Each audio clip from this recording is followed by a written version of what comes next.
आपलं मन म्हणजे एक विलक्षण अशा ऊर्जेनं भरलेलं रणांगण आहे. त्या रणांगणात अंतर्मनाची घौडदौड निरंतर सुरू असते. ती घौडदौड अशा क्षणांची असते जी दिसत नाही पण अनुभवली जाते, जी व्यक्त होत नाही पण जाणवते, जी सांगितली पण जात नाही पण आतून हलवून टाकते. ही घौडदौड म्हणजे फक्त विचारांची शर्यत नाही, ती आहे भावनांची, आठवणींची, भूतकाळाच्या छायांची, भविष्यातील चिंता व स्वप्नांची आणि वर्तमानातील क्षणांची सुरू असलेल्या झुंजीची. या दौडीत एकटं मन धावत नाही, तर ध्यानेंद्रिय, संवेदना, मेंदू, हृदय आणि परिस्थिती यांचा संपूर्ण संच सहभागी असतो. अंतर्मन म्हणजे केवळ विचारांचा संचय नव्हे, तर तो आहे आपल्या चेतन आणि अधिचेतन भावनांचा गोफ. तो केवळ कृतींना कारणीभूत ठरत नाही, तर तो आपल्या निर्णयामागे असलेली अज्ञात शक्ती आहे. एक विचार मनात आला की तो त्या क्षणी कुठे आणि कसा पोहोचवेल हे आपल्यालाही माहित नसतं, कारण प्रत्येक विचारांमागे अनेक विचार लपलेले असतात, जे आपल्याला एकसंध वाटणाऱ्या अनुभवांना अनेक तुकड्यात विभागून आपल्या अंतःप्रवृत्ती बदलतात.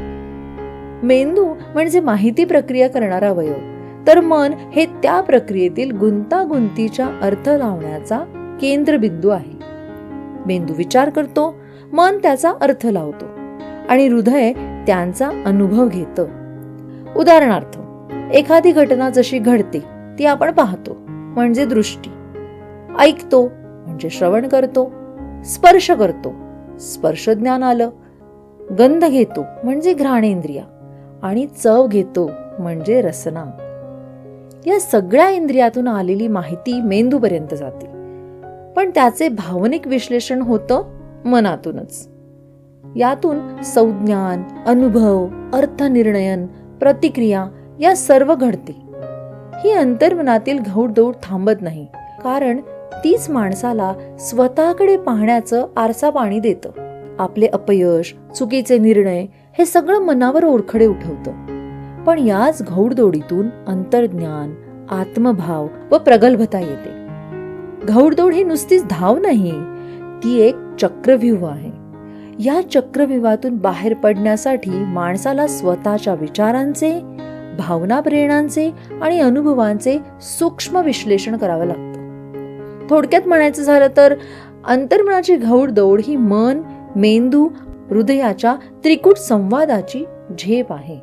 ही घौडदौड आपणाला एका अनुभवातून दुसऱ्याकडे, एका भावनेतून दुसरीकडे आणि एका सत्यातून नव्या सत्याकडे घेऊन जाते. आपली प्रत्येक कृती, प्रतिक्रिया आणि विचारशक्ती ही घौडदौडीतूनच घडते. या घौडदौडीतून आपण स्वतःशी जोडले जातो, पण तेवढंच जगाशी समंजस बनतो. शेवटी काय, अंतर्मनाचा हा प्रवास म्हणजे केवळ धाव नाही, ती आहे शोधयात्रा. एक अशी यात्रा जी आपण दररोज करतो, पण ज्याची आपल्याला पूर्णच भान राहत नाही. म्हणूनच अंतर्मनाची ही घौडदौड ही माणसाच्या अस्सलतेची खरी परीक्षा असते.